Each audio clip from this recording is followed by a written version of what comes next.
Ano niya, may usok pa oh. Babaril. Bala ng baril yata yan eh. Ayan oh.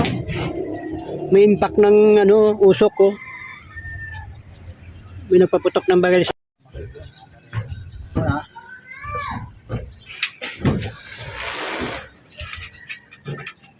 Ayos lang kami ng ano. Yung bubong gawa ng lakas ng ulan kahapon. Nagtulo sa kisami. Bakit so, dito? Anong problema? Nakita na? Saan?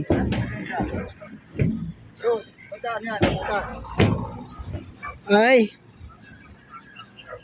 Ba't butas yan? may nagloko. May ano na. Bakit? Ano yan, yung sa aircon, baka dyan ilalagay siguro. Ah, Baka yung sa aircon, naganap na siguro ng ano. hindi. May nagbato ka mo. Ano ba to? Sino ba to? Laki ano?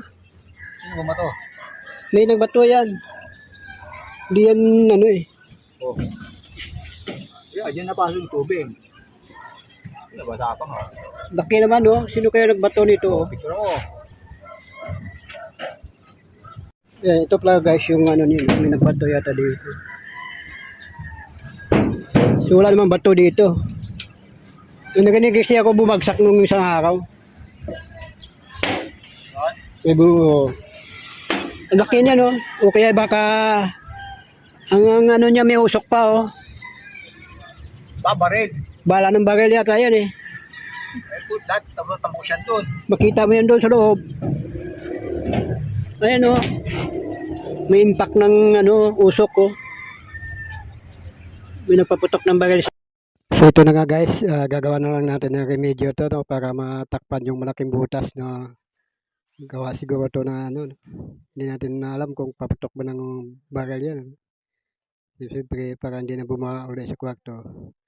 Yan nagupit ng sobra na ano. Ang tawag nito. Flashing no. Tapos bago idikit yan, nilagyan mo na ng Brucasil at saka pinagpapantay mo na yung tupi ng yero no? Para sigurado hindi mapasok yung tubig. Unahin mo na Brucasil bago tapal. Tapos saka naman isusunod yung ano baginaan yan bago lagyan ng rivet no? Para secure talaga na hindi napapasok yung tubig.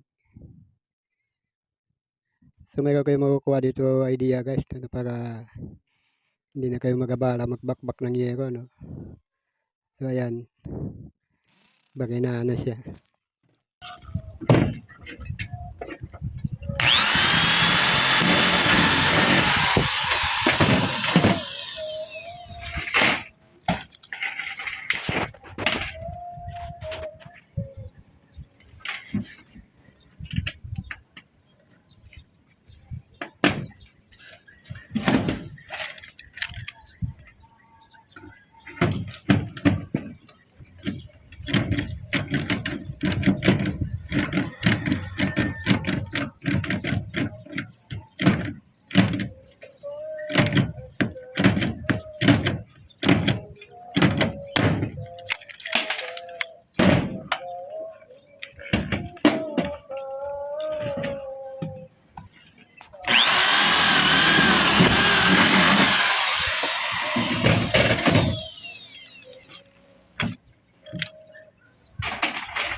Asa na kay... Ilang beses na malakas yung bulan. Hindi, ngayon ang ulan eh. Malakas. Oo. Yung bulan. Lakas din pala ng ano.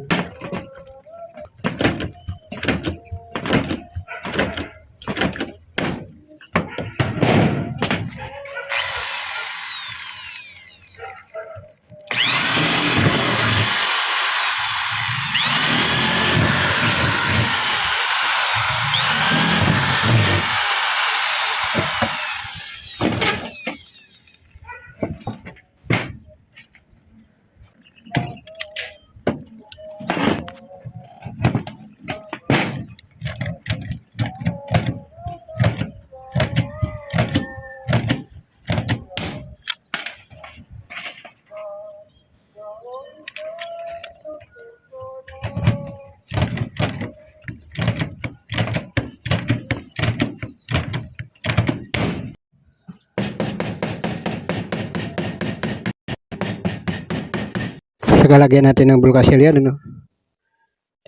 Yan. Lahat yan guys, lalagyan ng bulkasil, bawat yung, pati yung pinagdaanan ng rivet, lalagyan din yan para sigurado na walang tagas. Ayan.